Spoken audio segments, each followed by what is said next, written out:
تیسرا سوال جو کیا گیا، کیا اولاد کو آگ کیا جا سکتا ہے؟ اگر کسی کی اولاد نافرمان ہے تو ہمارے ہاں ایک رواج یہ بھی ہے کہ بعض لوگ اولاد کو آگ قرار دے دیتے ہیں. آگ کا معنی ہوتا ہے نافرمان، کہ میں نے اپنی اس اولاد کو آگ کر دیا. مقصد اس کا یہ ہوتا ہے کہ میں نے اس کو اپنی وراثت سے محروم کر دیا. عام طور پر تو نافرمان اولاد کو وراثت سے لوگ محروم کرتے ہیں اور آگ قرار دے دیتے ہیں. میرے علم میں کم از کم ایک مثال ایسی ہے، اور بھی ایسے واقعات ہوں گے، لیکن ایک مثال تو مصدقہ میرے علم میں ہے کہ جس میں باپ نے اپنے نوجوان بیٹے کو دینداری والی زندگی اختیار کرنے کی وجہ سے آگ کر دی. بگڑا ہوا بیٹا اور گناہوں کی لائن پر چلنے والا بیٹا، جب اس نے دین کی لائن پر چلنے کا ارادہ کیا اور اپنی زندگی کا رنگ ڈنگ بدل لیا اور اپنے چہرے کو سنت رسول سے سجا لیا اور علماء کی مجلس میں اٹھنے بیٹھنے لگا، تو والد نے اس کو اپنی وراثت سے محروم کر دیا.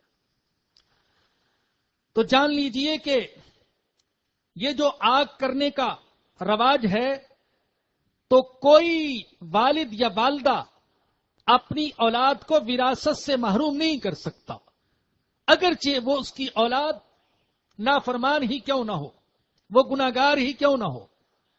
اس لیے کہ پہلے بھی میں نے آپ کو بتایا کہ وراثت تو مرنے کے بعد تقسیم ہوتی ہے، اور یہ آگ قرار دے رہا ہے زندگی میں. اور مرنے کے بعد جو وراثت تقسیم ہوتی ہے یہ کوئی اختیاری چیز نہیں ہے، یہ مرنے والے کے اختیار کے بغیر ہی تقسیم ہو جاتی ہے. مرنے والے کے اختیار کے بغیر ہی ہر وارث کا وراثت کے ساتھ حق متعلق ہو جاتا ہے، چاہے وہ لڑکا ہو یا لڑکی، اور چاہے نیک ہو یا بد.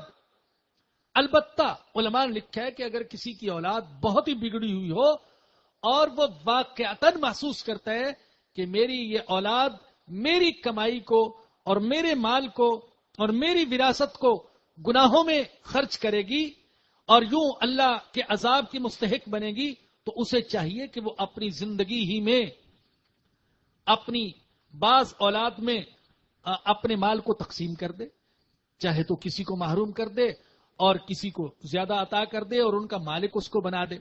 کہ زندگی میں بہرحال ہر شخص کو اپنے مال میں ہر قسم کے تصرف کا اختیار حاصل ہے، لیکن اس میں یہ نقطہ ملحوظ رکھیے گا کہ زندگی میں اگر کسی کو کچھ دیتا ہے تو صرف تقسیم اور زبانی جمع خرچ تک معاملہ محدود نہ رہے، بلکہ باقاعدہ اس کو مالک بنا دیا جائے.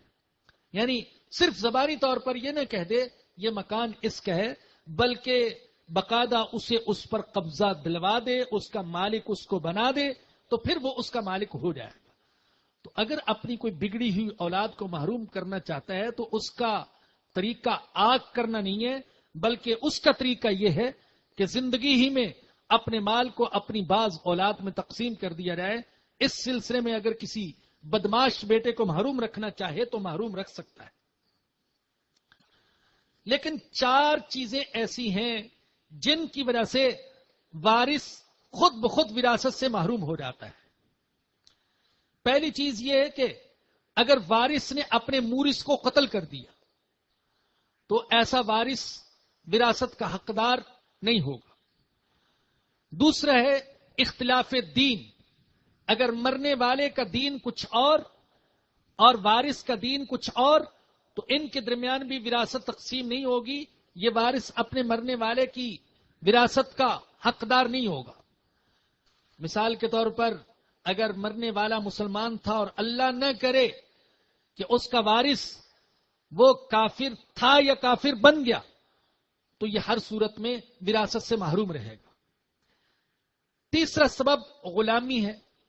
غلامی بھی وراثت سے محروم رکھنے والا سبب ہے، اور آج کل غلامی کا سلسلہ ہے نہیں. اور چوتھا سبب وہ اختلاف ملک ہے، لیکن یہ صرف کافروں کے درمیان اس کا اعتبار کیا جاتا ہے، مسلمانوں کے درمیان اس کا اعتبار نہیں ہے. چوتھا سوال یہ اٹھایا گیا کہ کیا حرام مال میں بھی قانون وراثت جاری ہوگا؟ تو جان لیجئے کہ اگر وارثوں کو یقینی طور پر یہ معلوم ہو کہ ہمارے مورث نے حرام مال چھوڑا ہے، اس نے کسی کا حق دبایا ہوا تھا، یا کسی کے پلاٹ پر قبضہ کیا ہوا تھا، یا کسی کے مکان پر قبضہ کیا ہوا تھا، اور وہی اس نے وراثت میں چھوڑا ہے، تو اس صورت میں جن جن کا حق مرنے والے نے دبا رکھا تھا ان کا حق ان کو واپس کیا جائے گا. اس کو وراثت میں تقسیم کرنا جائز نہیں ہوگا اگر ان کو یقینی طور پر یہ معلوم ہو کہ کس کس کا حق ہمارے مورث نے، ہمارے والد نے، ہماری والدہ نے دبا رکھا تھا. تو جن کے حقوق انہیں دبا رکھے تھے ان کے حقوق ان کو واپس کیے جائیں گے، ان کو وارثوں میں تقسیم نہیں کیا جائے گا. دوسری صورت یہ ہے کہ اگر یقینی طور پر حقداروں کا علم نہ ہو، یہ تو معلوم تھا کہ اس کی کمائی حرام کی تھی، لیکن کس کس کا اس نے حق دبایا، کس کس کا حق کھایا. مثال کے طور پر وہ رشوت لیتا تھا، اب کسے معلوم کہ کس کس سے اس نے رشوت لی ہے؟ تو اس صورت میں اس کی کمائی، اس کا جو ترکہ ہے، جو وراثت ہے، وہ سب فقراء میں تقسیم کر دیا جائے گا، وارثوں میں اسے تقسیم نہیں کیا جائے گا. تو حرام مال میں وارثوں کا حق نہیں ہوگا، بلکہ سب سے بہتر تو یہ ہے کہ اسے حقداروں کو پہنچایا جائے. اگر حقداروں کا علم نہیں تو پھر اس کو فقیروں اور غریبوں کے اندر تقسیم کر دیا جائے. ایک سوال یہ بھی اٹھایا گیا کہ لے پالک اور منہ بولی اولاد، ان کے لیے کیا وصیت کی جا سکتی ہے یا ان کا وراثت میں کوئی حصہ ہے؟ بہت سے لوگ ہیں جن کے ہاں اولاد نہیں ہوتی،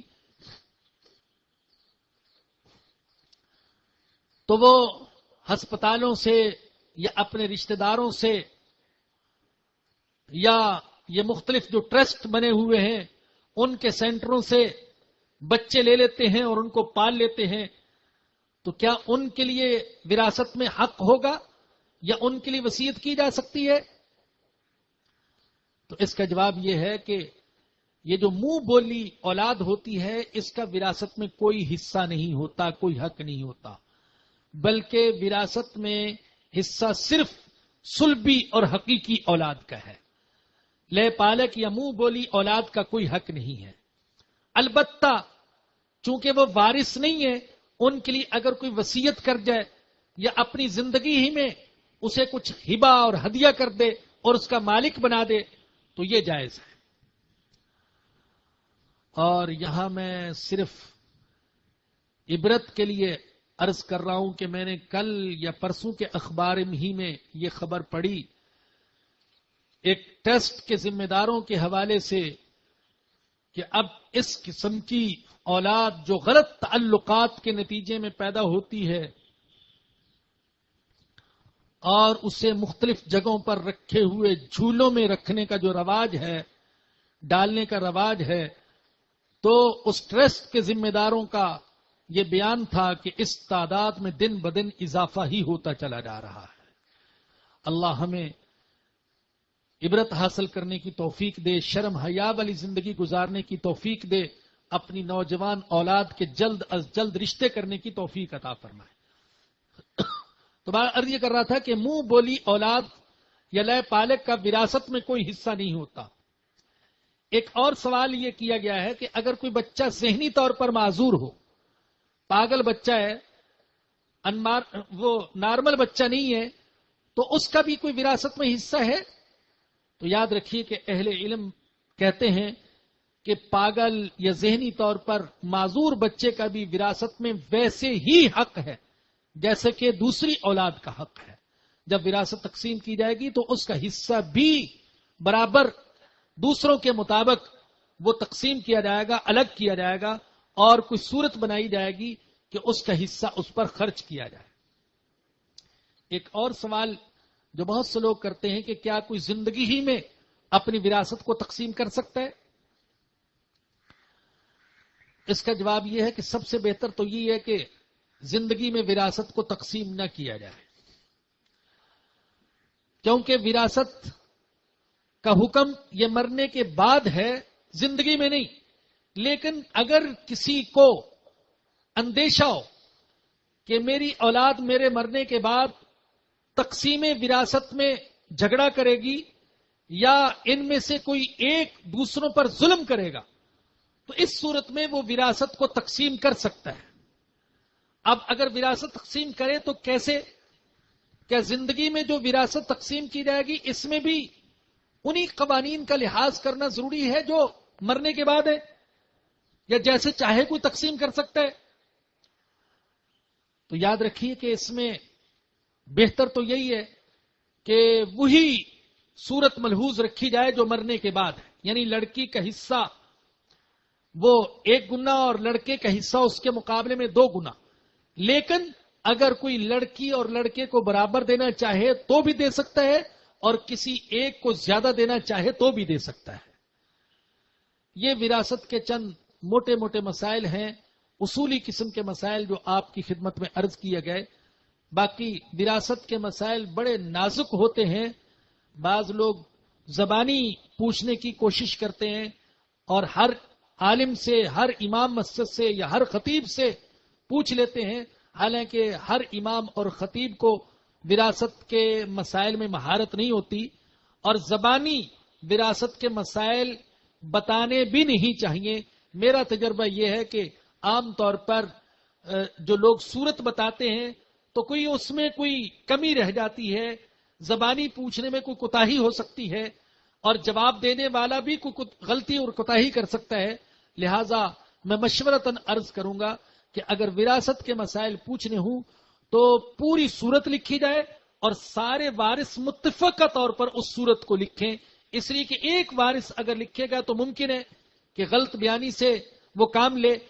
تو متفقہ طور پر ساری صورت کو لکھا جائے، مرنے والے نے کیا چھوڑا، اس کے وارث کون کون سے ہیں، بیوی ہے، بچے ہیں، بچیاں ہیں، اور والد ہیں، والدہ ہیں، سب کے وہ رشتے لکھے جائیں، اور پھر کسی معتبر دارالافتاء سے ان مسائل کا جواب حاصل کیا جائے اور ان پر عمل کیا جائے.